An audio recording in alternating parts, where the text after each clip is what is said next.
The morning sun cast long shadows across the marble floors of Valdoria Palace as Princess Elena walked through the empty corridors. Her footsteps echoed softly, the only sound breaking the silence that had fallen over the royal residence since the scandal broke. 3 days had passed since her younger brother Prince Marcus had made his shocking announcement to the world, and the kingdom of Valdoria was still reeling from his revelations. Elena paused before the large portrait of her late mother, Queen Isabella, whose kind eyes seemed to watch over the family even in death. The irony was not lost on her that this very portrait would soon be removed, along with all traces of the woman who had been beloved by the people but whose memory now carried the weight of secrets that threatened to tear the royal family apart. In the distance, she could hear the sound of moving trucks and the voices of palace staff as they began the process that no one had ever imagined would happen. Lady Victoria Ashworth, who had married into the royal family 5 years ago when she wed Elena's father King Edward, was being systematically erased from royal life. Her belongings, her portraits, her very presence was being removed from the palace as if she had never existed. The controversy had started innocuously enough. Prince Marcus, the spare heir who had always lived in the shadow of his older sister Elena, had been attending a charity event in the capital city of Meridian when a journalist asked him about recent rumors surrounding his stepmother. The rumors had been circulating for months in whispered conversations and gossip columns, but no one in the royal family had ever acknowledged them publicly. Marcus, perhaps emboldened by years of feeling overlooked or maybe driven by a genuine desire for justice, had done the unthinkable. He had confirmed what many had suspected but none had dared to voice. Lady Victoria, the woman who had become queen consort after their mother's tragic death in a car accident 6 years earlier, had been living a lie that went far deeper than anyone had imagined. Elena remembered the exact moment she had learned what Marcus had revealed. She had been in a meeting with the Prime Minister, discussing upcoming state visits, when her private secretary had burst into the room with a look of panic. The news was already spreading across social media and news outlets faster than the palace communications team could respond. Marcus had told the journalist that Lady Victoria had been embezzling money from the Royal Charitable Foundation, the very organization that had been established in their mother's memory to help underprivileged children across the kingdom. But that revelation, shocking as it was only the beginning. Marcus had gone further, revealing that Victoria had been manipulating their father's decisions for years, isolating him from his children and longtime advisors while enriching herself and her own family at the expense of the crown. The most damaging revelation, however, was Marcus's claim that Victoria had been secretly recording private conversations with King Edward and other senior royals, potentially for blackmail or to sell to foreign governments. The implications for national security were staggering, and, within hours of Marcus's press conference, security services had descended on the palace. Elena had watched her father age 10 years in the span of a single afternoon. King Edward, a man who had ruled with dignity and wisdom for over 2 decades, had been reduced to a shadow of himself as the truth of his wife's betrayal became undeniable. The evidence that Marcus had provided to authorities painted a picture of systematic manipulation and deceit that had been going on almost from the moment Victoria had entered their lives. The palace staff had initially been instructed to treat the situation with discretion, but, as more evidence came to light, it became clear that radical action was necessary. Victoria had been given 24 hours to gather her personal belongings and leave the palace permanently. Her titles were being revoked, her access to royal accounts frozen, and criminal charges were being prepared. Elena found herself thinking back to the early days of her father's relationship with Victoria. It had seemed like a fairy tale romance to the outside world. King Edward, devastated by the loss of his beloved Queen Isabella, had met Victoria at a state dinner just over a year after the Queen's death. Victoria, an accomplished diplomat and the daughter of a respected noble family, had seemed to bring light back into the king's eyes. The courtship had been relatively brief but appeared genuine. Victoria had been patient with Edward's children, understanding of their grief, and respectful of Isabella's memory. She had taken on royal duties with grace and had seemed to genuinely care about the causes she championed. The public had embraced her, grateful to see their king happy again and impressed by her dedication to charitable work. But now, looking back with the clarity that only hindsight could provide, Elena could see the signs she had missed. Victoria had been subtly working to distance the royal children from their father. She had suggested that Elena focus more on her international duties, sending her on extended trips abroad. She had encouraged Marcus to pursue his military career, which kept him stationed far from the capital for months at a time. Meanwhile, Victoria had been positioning herself as the king's primary advisor and confidant. She had gradually replaced long-serving palace staff with her own people, claiming that fresh perspectives were needed for a modern monarchy. She had convinced Edward to restructure the charitable foundation, giving her more control over its operations and finances. The financial irregularities had actually been discovered months earlier by the foundation's external auditors, but Victoria had convinced Edward that it was simply a matter of poor record-keeping by previous administrators. She had promised to personally oversee the correction of these issues, which had given her even more access to the foundation's accounts and operations. Marcus had learned about the true extent of the financial misconduct from a former palace aide who had been dismissed by Victoria but had maintained contact with the prince. This aide, Sarah Matthews, had worked for the royal family for over 15 years and had been beloved by Queen Isabella. Her dismissal had been sudden and had been explained as part of a routine staff restructuring, but Sarah had suspected that Victoria was trying to remove anyone who might question her activities. Sarah had spent months gathering evidence, copies of financial documents, recordings of suspicious conversations, and testimony from other dismissed staff members. She had initially planned to take her concerns to King Edward directly, but Victoria's tight control over access to the king had made that impossible. Instead, she had reached out to Prince Marcus, knowing his reputation for integrity and his genuine concern for his mother's charitable legacy. The decision to go public with the information had not been easy for Marcus. He had agonized over the impact it would have on his father and on the monarchy itself. But, ultimately, he had concluded that the damage being done by Victoria's continued presence far outweighed the short-term scandal that would result from exposing her crimes. The reaction from the public had been swift and decisive. The people of Valdoria, who had loved Queen Isabella deeply, were outraged to learn that someone had been stealing from charities established in her memory. Social media had erupted with demands for Victoria's immediate removal from the royal family and calls for a full investigation into her activities. International media had picked up the story within hours, and diplomatic sources were already reporting concerns from allied nations about the security implications of Victoria's alleged recording activities. The Prime Minister had been forced to brief Parliament about the situation and to assure them that national security protocols were being reviewed and strengthened. Elena had tried to see her father privately to discuss the situation, but Victoria had been present at every attempt, claiming that the stress of the accusations was affecting the king's health and that he needed to limit his interactions. This had only reinforced suspicions about the extent of Victoria's control over Edward's daily life. The breaking point had come when security services, armed with proper warrants, had searched Victoria's private apartments in the palace. They had discovered sophisticated recording equipment, encrypted files containing conversations with the king and other royals, and financial documents showing transfers of charitable funds to accounts controlled by Victoria and her family members. Faced with irrefutable evidence of her crimes, Victoria had initially tried to blame others, claiming that she was being framed by people who resented her position in the royal family.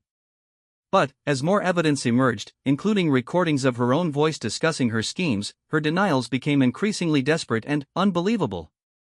The legal implications were still being sorted out, but it was clear that Victoria would face serious criminal charges. More immediately, however, was the question of how the royal family would recover from this unprecedented scandal. The monarchy of Valdoria had weathered many storms over its centuries-long history, but never had a member of the immediate royal family been involved in such systematic criminal activity. Elena stood in the grand ballroom where Victoria's official portrait had hung for the past 4 years, next to those of previous queen's consort.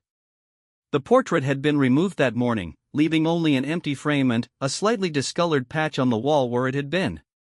In a few hours, that frame too would be gone, and it would be as if Victoria had never been part of the royal family. The emotional toll on King Edward was evident to anyone who saw him. The man who had been a pillar of strength for his kingdom looked broken and confused. He had aged visibly in just a few days, and there were concerns about his ability to continue his royal duties in the immediate aftermath of the scandal. Palace doctors had been called in to evaluate his condition, and there was quiet discussion about whether Princess Elena might need to take on additional responsibilities as heir apparent. For Elena, the situation was complicated by her own feelings of guilt and responsibility. As the heir to the throne, she felt she should have been more vigilant about protecting her father and the institution of the monarchy. She had been focused on her own royal duties and had trusted that Victoria was genuinely committed to supporting the crown and serving the people of Valdoria. The relationship between Elena and Marcus had also been strained by recent events. While she was grateful that he had exposed Victoria's crimes, she was also concerned about the method he had chosen and the timing of his revelations.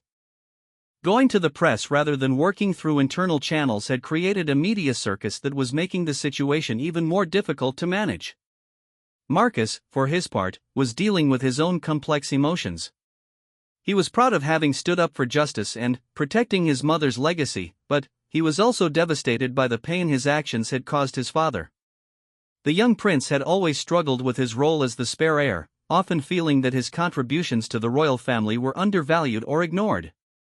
His decision to expose Victoria had thrust him into the spotlight in a way he had never experienced before. The palace staff were also struggling to adapt to the rapidly changing situation. Many of them had worked closely with Victoria and had believed they were serving the crown faithfully. Learning that they had been unknowingly complicit in her schemes had been devastating for long-serving employees who took pride in their dedication to the royal family. Some staff members who had been dismissed by Victoria were being asked to return, as it became clear that their departures had been orchestrated to eliminate potential obstacles to her plans rather than being legitimate personnel decisions. The process of rebuilding trust and restoring proper protocols would take time and careful management. The charitable foundation that had been at the center of the financial misconduct was facing its own crisis. Donors who had contributed millions of dollars over the years were demanding answers about how their money had been used. The foundation's board was conducting its own investigation, separate from the criminal proceedings, to determine the full extent of the damage and to develop a plan for restoring public confidence. International implications of the scandal were also becoming clear.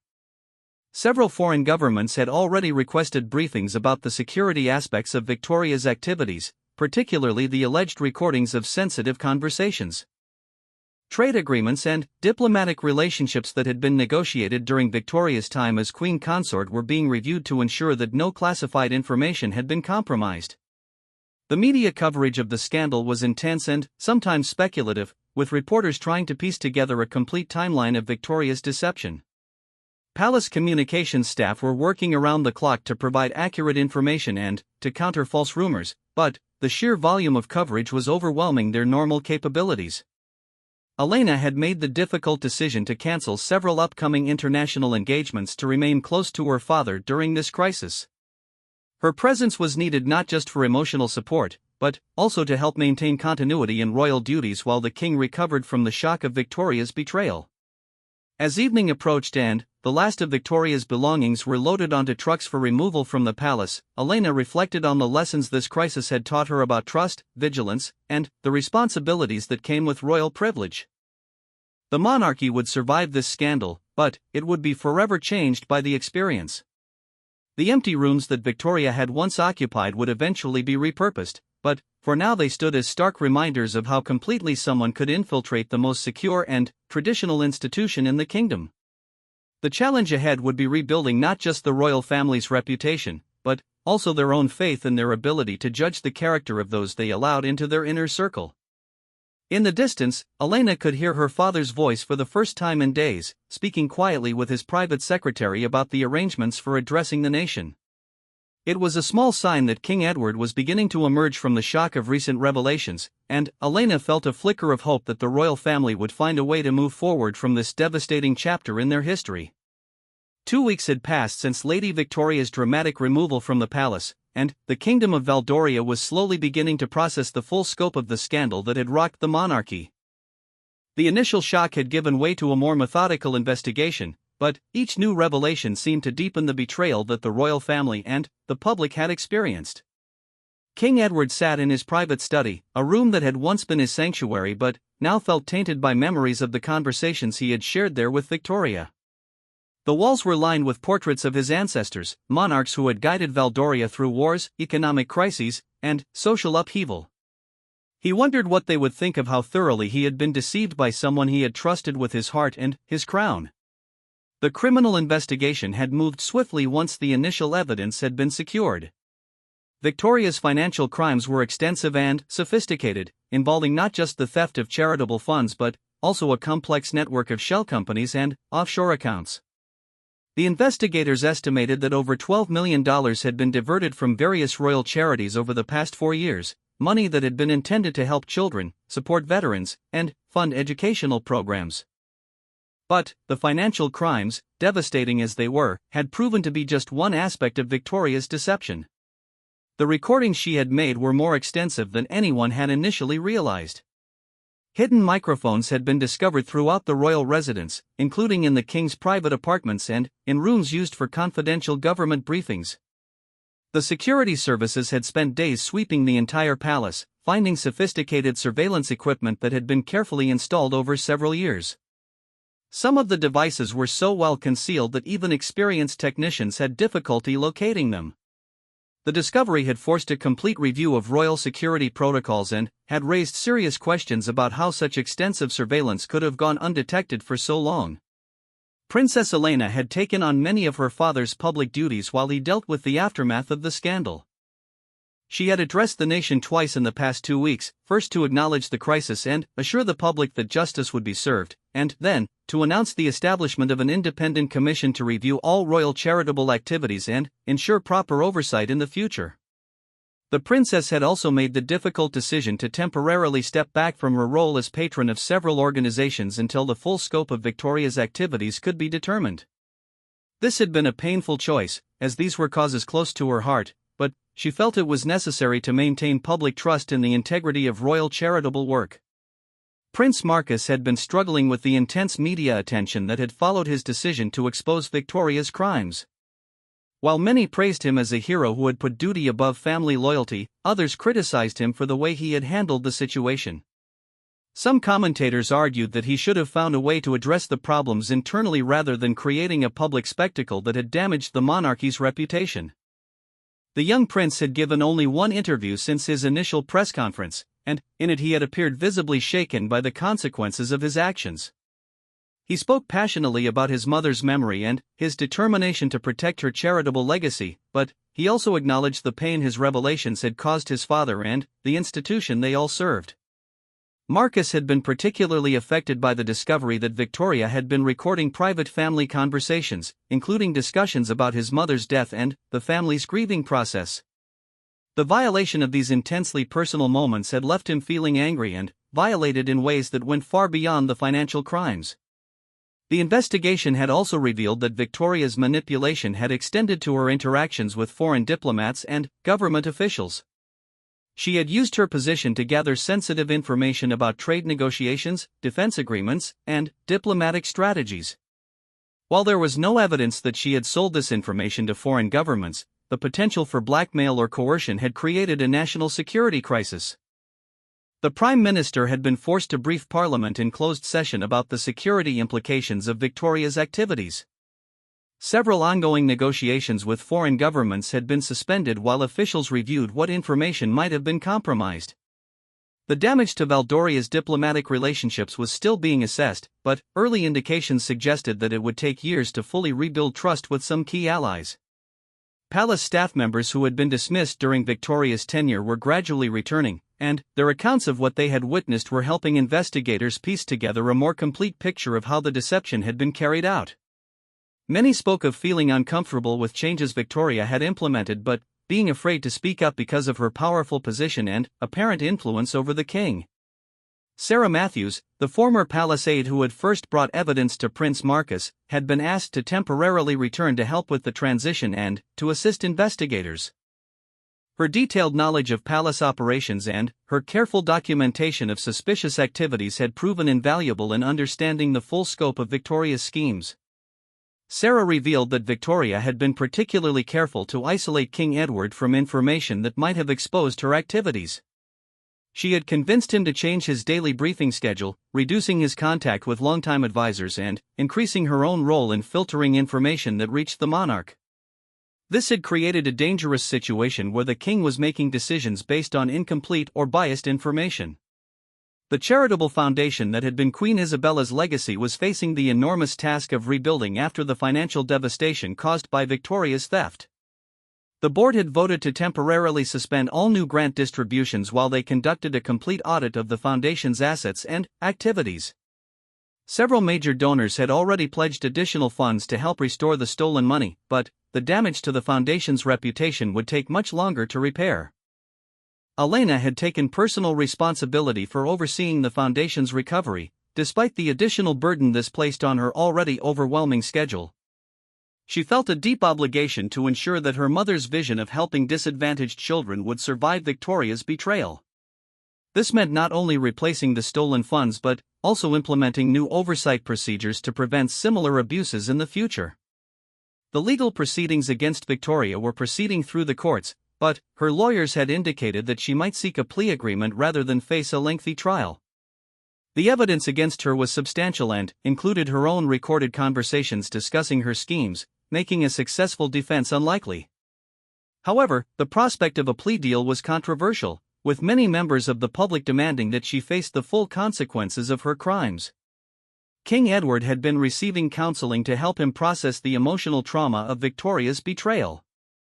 The royal physicians had been concerned about his physical health as well, noting signs of stress and depression that required careful monitoring. The king had lost considerable weight and was having difficulty sleeping, leading to discussions about whether he might need to take a more extended break from his royal duties. The relationship between the king and his children had been complicated by the scandal. While Elena and Marcus were supportive of their father, there was also tension about how the situation had been allowed to develop and how it had been handled. Family therapy sessions had been arranged to help them work through these complex emotions while also dealing with their public responsibilities. The palace's communications team had been working overtime to manage the media coverage and to provide accurate information about the ongoing investigation. However, the story had taken on a life of its own, with speculation and rumors spreading faster than facts could be verified. International media outlets were particularly interested in the security aspects of the scandal, leading to uncomfortable questions about Valdoria's intelligence capabilities and diplomatic relationships. Public opinion polls showed that while most citizens supported the royal family and believed they had been victims of Victoria's deception, there was also significant criticism of the security failures that had allowed such extensive surveillance to go undetected. Many questioned whether the monarchy's traditional protocols were adequate for protecting against modern forms of deception and espionage. The scandal had also prompted broader discussions about the role of the monarchy in modern Valdoria and whether enough oversight existed to prevent similar abuses in the future. Some political parties had called for constitutional reforms that would increase transparency in royal operations and provide more parliamentary oversight of royal activities. Elena found herself at the center of these debates, as the heir apparent who would someday inherit not just the throne but also the responsibility for addressing the institutional weaknesses that Victoria's deception had exposed. She had begun meeting with constitutional experts and government officials to explore what changes might be necessary to strengthen the monarchy while preserving its essential character and traditions. The international implications of the scandal continued to unfold as foreign governments completed their own assessments of what information might have been compromised. Several countries had quietly expressed concerns about intelligence sharing agreements and had requested additional security reviews before resuming normal diplomatic cooperation. Victoria herself had remained largely silent since leaving the palace, speaking only through her lawyers and maintaining her innocence despite the overwhelming evidence against her. She had taken refuge in her family's estate in a remote province of the kingdom, where she was reportedly under constant surveillance by security services concerned about potential attempts to flee the country or destroy additional evidence. The investigation had expanded to include Victoria's family members and close associates, as authorities sought to determine whether anyone else had been involved in or benefited from her schemes. Several of Victoria's relatives had received substantial financial transfers that were now being scrutinized as potential proceeds of her criminal activities. The discovery of Victoria's deception had also led to a complete review of how potential spouses for royal family members were vetted.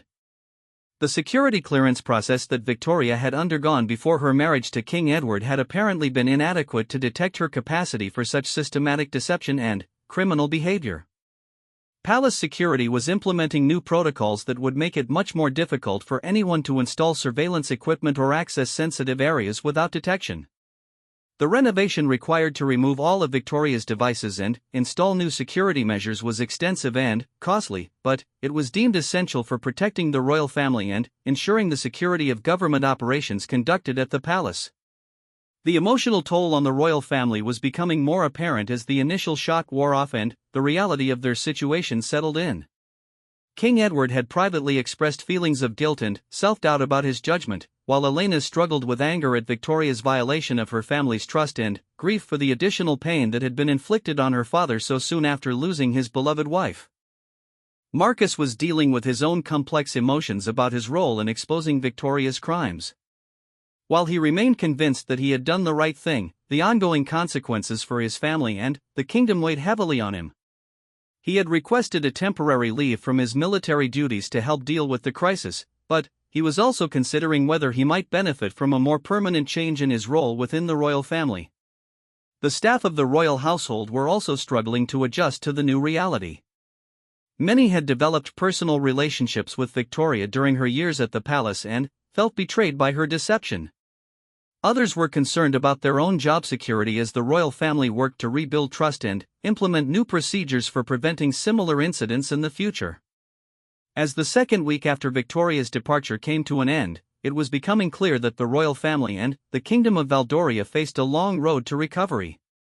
The immediate crisis had been addressed, but the underlying damage to trust, security, and institutional integrity would require sustained effort to repair. The challenge ahead was not just legal or financial, but also deeply personal for a family that had already endured tremendous loss and was now forced to rebuild their lives and their public roles while under intense scrutiny from both their own citizens and the international community. 6 months had passed since the explosive revelations about Lady Victoria's betrayal, and the Kingdom of Valdoria was slowly emerging from the shadow of scandal that had threatened to undermine the very foundations of the monarchy. The autumn leaves were falling in the palace gardens, marking the passage of time and the gradual healing that comes with it, though the scars left by Victoria's deception remained visible in every aspect of royal life. King Edward stood at the window of his refurbished office, watching his daughter Princess Elena as she walked through the gardens with a delegation of international charity workers. The sight filled him with a mixture of pride and sadness. Pride because Elena had stepped up magnificently during the crisis, taking on responsibilities that should have remained his while he struggled to rebuild his confidence and judgment. Sadness because he recognized that the innocent trust he had once brought to his relationships was gone forever, replaced by a wariness that made every interaction feel calculated and cautious. The criminal trial of Lady Victoria Ashworth had concluded just 2 weeks earlier with her conviction on multiple charges including embezzlement, fraud, breach of trust, and violations of national security laws. She had been sentenced to 15 years in prison, with the possibility of parole after 8 years contingent on her cooperation with ongoing investigations and the full recovery of stolen funds. The sentence had been seen as appropriately severe by most observers, though some had argued for even harsher punishment given the scope of her betrayal. During the trial, additional details of Victoria's deception had emerged that painted an even more disturbing picture of her systematic manipulation of the royal family and the institutions they served. Evidence presented in court showed that she had begun planning her infiltration of the monarchy even before her first meeting with King Edward, having researched his interests, his grief over Queen Isabella's death, and his vulnerabilities with the calculated precision of a professional intelligence operative. The prosecution had revealed that Victoria had maintained detailed psychological profiles of each member of the royal family, documenting their weaknesses, fears, and desires with clinical detachment. She had used this information to carefully craft her personality and responses to make herself seem like the perfect complement to the king's needs while simultaneously working to isolate him from potential sources of contrary information or advice. Perhaps most chilling was the evidence that Victoria had actually accelerated some of King Edward's emotional healing processes, using sophisticated manipulation techniques to make him more dependent on her more quickly than would have occurred naturally. She had presented herself as understanding his grief while actually exploiting it for her own purposes, a violation that went far beyond mere financial crime. The investigation had also uncovered evidence that Victoria's criminal activities extended back much further than initially suspected. Financial records showed that she had been embezzling from previous employers and organizations for over a decade before joining the royal family. Her marriage to the king had simply provided her with the largest and most prestigious target of her criminal career. Princess Elena had become the de facto head of the royal family during much of the recovery period, though she was careful to show proper deference to her father in public and to include him in all major decisions. The role had suited her well, and many observers noted that she had grown into a more confident and decisive leader through the experience of managing the crisis. Her approval ratings with the public had actually increased during the scandal, as people appreciated her steady handling of an unprecedented situation. The relationship between Elena and her brother Marcus had evolved significantly over the months. Initially strained by the aftermath of his public revelations, they had grown closer as they worked together to support their father and rebuild the monarchy's reputation. Marcus had proven to have valuable insights into security matters and had become Elena's closest advisor on preventing future infiltration attempts. Marcus himself had undergone a transformation during the crisis. The shy, somewhat overlooked younger prince had emerged as a thoughtful and principled voice for reform within the monarchy. His military background had given him a practical understanding of security protocols that proved invaluable in implementing new protective measures for the royal family. The young prince had also become something of a hero to many citizens who admired his courage in exposing Victoria's crimes despite the personal cost to his family. He had received thousands of letters of support from people around the kingdom, many of whom shared their own stories of being deceived or betrayed by people they trusted. This unexpected connection with the public had given Marcus a new sense of purpose and had helped him find his place within the royal family structure. The Royal Charitable Foundation established in Queen Isabella's memory had been completely restructured under Elena's leadership. A new board of directors had been appointed, including several members from outside the royal family who brought expertise in financial oversight and non-profit management. The foundation had not only recovered all of the funds stolen by Victoria but had actually grown its endowment through an outpouring of public support following the scandal. The new foundation operated under strict transparency protocols that exceeded legal requirements for charitable organizations. All financial transactions were subject to independent audit, and detailed reports were published quarterly for public review. The foundation had also established a whistleblower protection program to encourage anyone with concerns about potential misconduct to come forward without fear of retaliation. King Edward had gradually resumed more of his royal duties as his emotional healing progressed, but those close to him could see that he remained fundamentally changed by the experience. The warm, trusting manner that had characterized his leadership had been replaced by a more cautious and analytical approach to relationships and decisions. While this had made him a more careful ruler in some ways, it had also cost him some of the natural charisma that had made him beloved by his subjects. The king had undergone extensive therapy to help him process the trauma of Victoria's betrayal and to develop strategies for rebuilding his capacity for trust. The therapist had helped him understand that Victoria's deception was not a reflection of his failings as a person or as a king, but rather evidence of her sophisticated criminal skills and psychological manipulation abilities. Palace security had been completely overhauled following the discovery of Victoria's surveillance network. The new protocols were so extensive that they had fundamentally changed daily life for the royal family.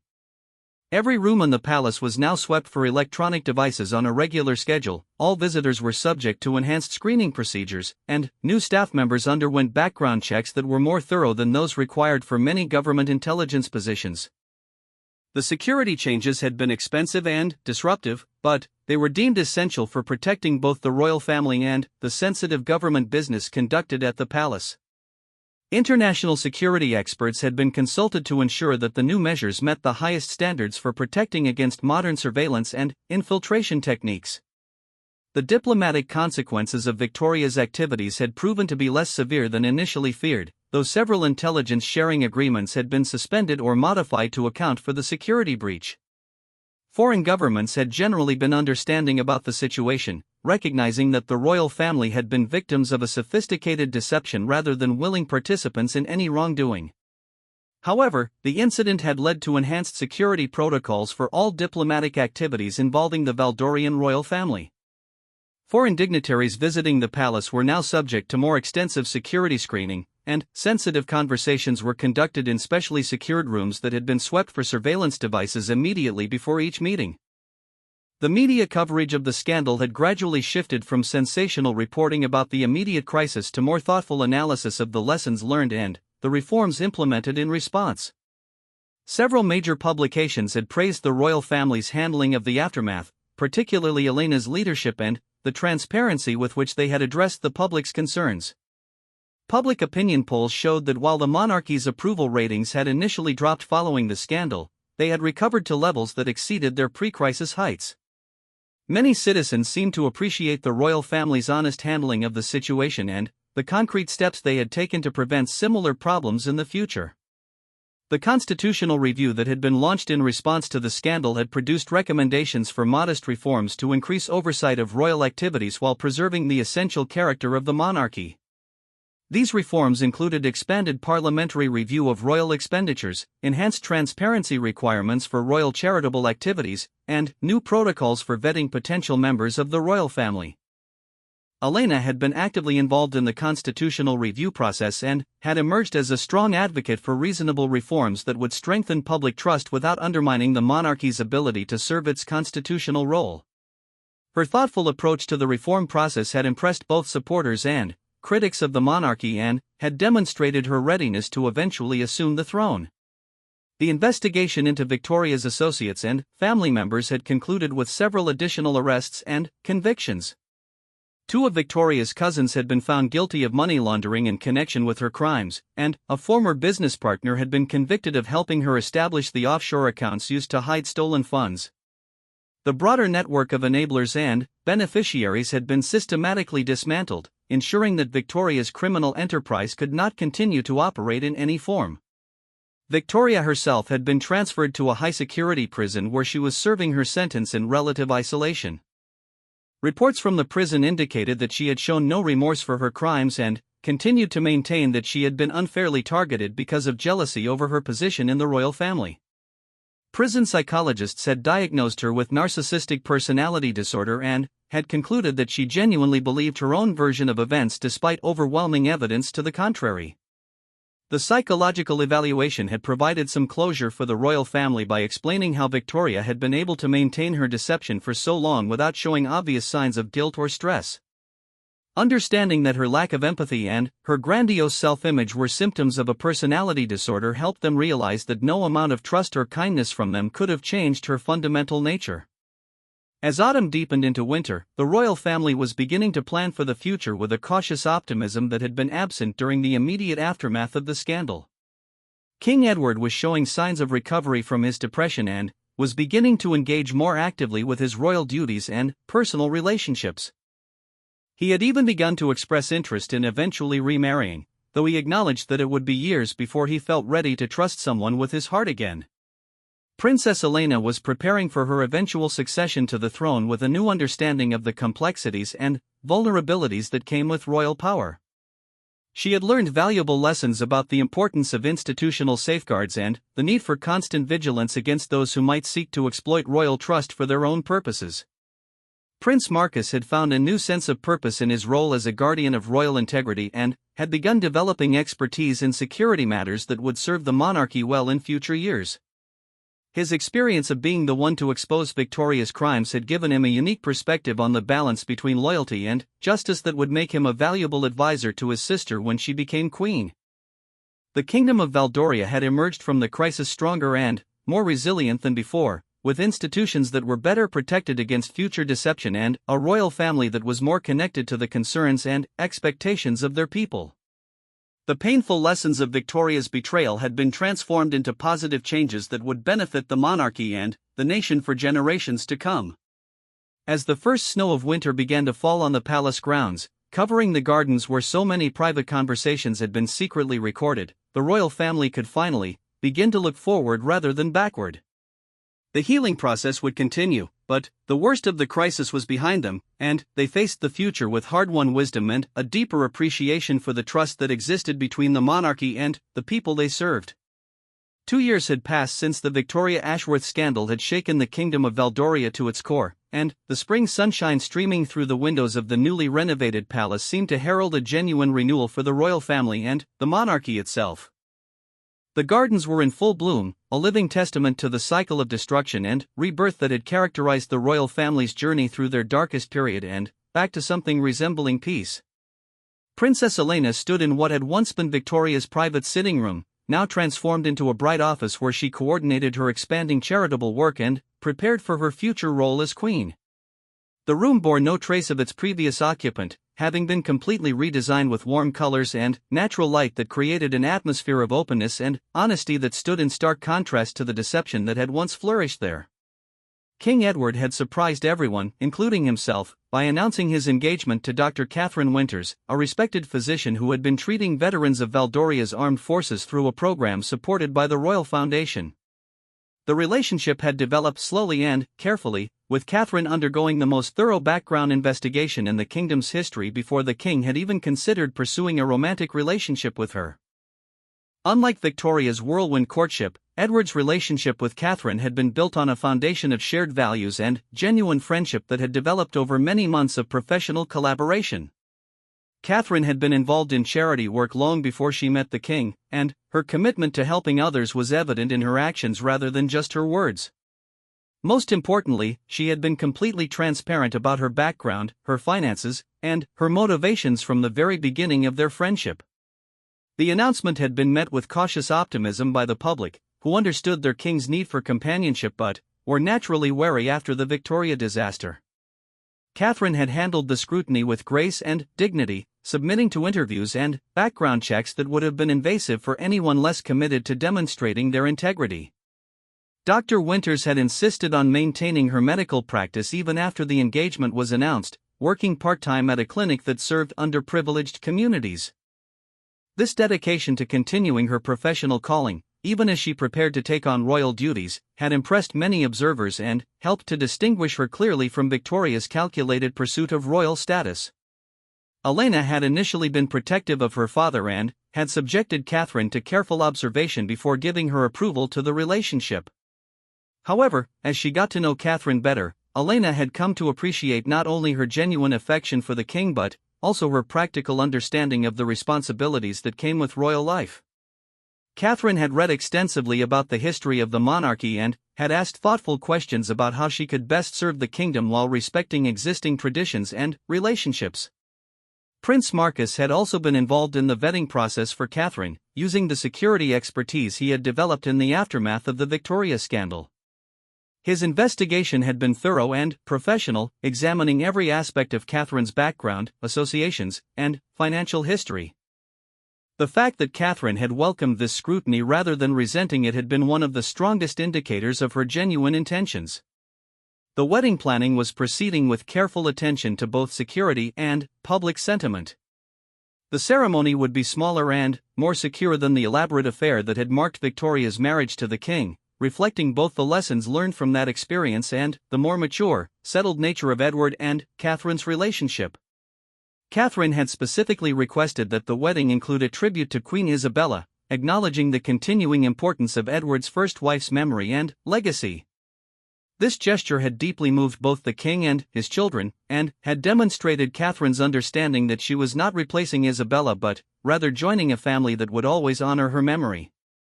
The Royal Foundation had not only recovered from Victoria's theft but had become a model for charitable organizations around the world.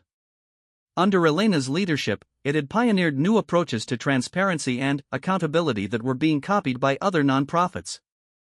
The foundation now operated with a level of openness that exceeded even government standards, publishing detailed reports on all activities and maintaining public databases that allowed citizens to track exactly how donated funds were being used. The foundation's work had expanded beyond its original mission of helping children to include programs for veterans, elderly citizens, and families affected by economic hardship. The broader scope reflected both the increased resources available due to public support following the scandal and the royal family's desire to demonstrate their genuine commitment to serving all of their subjects. Elena had established a personal tradition of spending time each week working directly with the foundation's beneficiaries, not just in ceremonial visits but in hands-on volunteer work that allowed her to understand the real impact of their programs. These experiences had given her valuable insights into the lives of ordinary Valdorians and had informed her approach to her royal duties. The security reforms implemented after Victoria's exposure had become a model for other monarchies and government institutions around the world. Intelligence services from several allied nations had sent representatives to study Valdoria's new protocols, and the kingdom had become recognized as a leader in protecting high-value targets from sophisticated infiltration attempts. Marcus had become the family's primary expert on security matters and had been formally appointed as the Director of Royal Protection, a new position created to ensure that someone with royal family perspective would always be involved in security planning.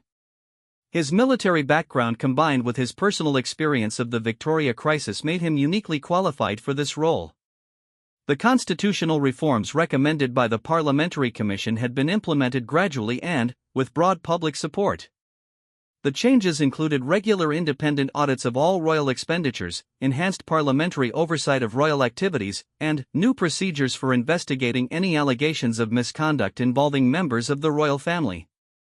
These reforms had actually strengthened rather than weakened the monarchy by demonstrating the royal family's commitment to accountability and their willingness to submit to the same standards of conduct expected of public officials.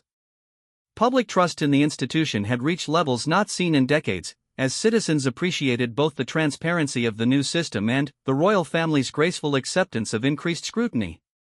The international reputation of the Valdorian monarchy had also been enhanced by their handling of the crisis and its aftermath. Foreign governments and royal families had taken note of the professional and dignified manner in which the scandal had been addressed, and several had implemented similar reforms in their own institutions as a result of Valdoria's example.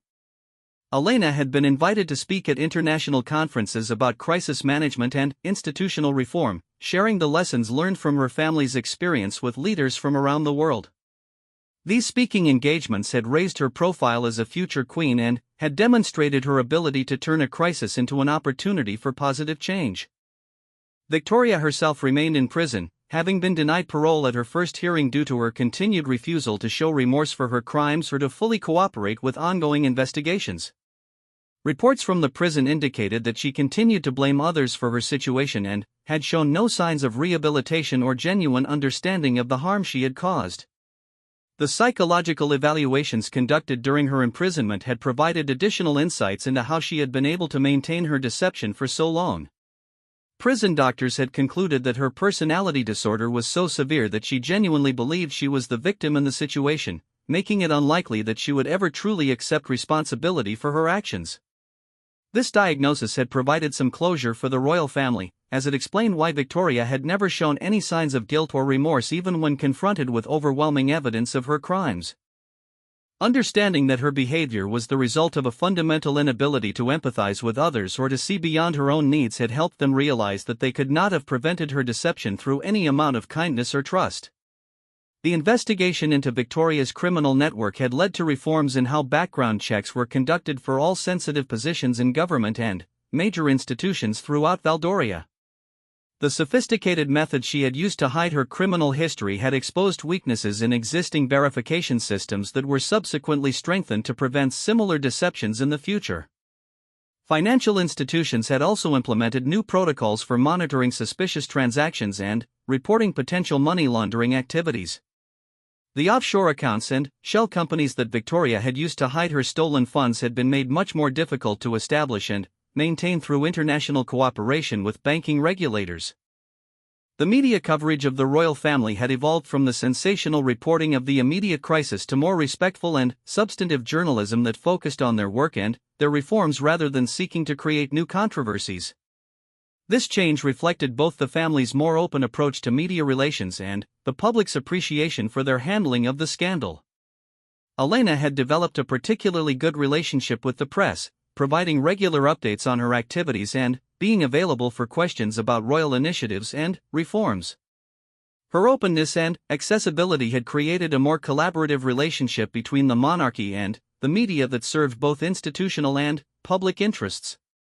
King Edward had gradually regained his confidence and his natural warmth, though he remained more cautious in his personal relationships than he had been before Victoria's betrayal. His relationship with Catherine had helped him heal from the trauma of deception, and their shared commitment to service had given him a renewed sense of purpose in his royal duties. The king had also become more involved in mentoring other leaders who had faced similar crises of trust and institutional integrity. His experience of rebuilding after betrayal had given him unique insights that proved valuable to others dealing with comparable challenges. As spring turned to summer and the royal family prepared for Catherine and Edward's wedding, there was a sense of completion to the long journey of recovery that had begun with Victoria's exposure 2 years earlier. The painful lessons of that experience had been transformed into positive changes that had strengthened both the monarchy and the kingdom it served. The wedding would mark not just the beginning of a new chapter for King Edward, but also the final symbolic closing of the Victoria chapter in the royal family's history. Catherine's integration into the family had been so natural and genuine that it was difficult to remember how different things had felt when Victoria was present, with her constant undercurrent of manipulation and deception. Elena looked forward to the future with confidence, knowing that the monarchy she would someday inherit was stronger, more transparent, and more connected to the people than it had ever been. The crisis that had once seemed like it might destroy the institution had instead catalyzed reforms that would protect and strengthen it for generations to come. Marcus had found his place as a guardian of royal integrity and a bridge between the traditional elements of the monarchy and the modern security requirements of the contemporary world. His unique perspective as both a victim of Victoria's deception and the one who had exposed it gave him credibility in his security role that could not have been achieved through training or appointment alone. The Kingdom of Valdoria had emerged from its trial by fire with a renewed sense of national unity and pride in their institutions. The royal family's honest handling of the crisis had demonstrated that even ancient monarchies could adapt and reform while maintaining their essential character and values.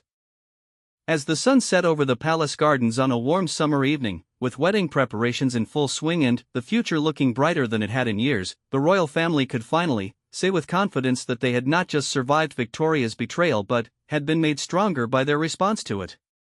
The crown's secret was no longer a source of shame but a testament to the power of truth, accountability, and genuine service to overcome even the most sophisticated attempts at deception and manipulation. The legacy of Queen Isabella lived on not just in memory but in the strengthened institutions and renewed dedication to service that had emerged from the ashes of Victoria's crimes. The monarchy of Valdoria faced the future with wisdom earned through suffering and a deeper understanding of both the privileges and responsibilities that came with royal power.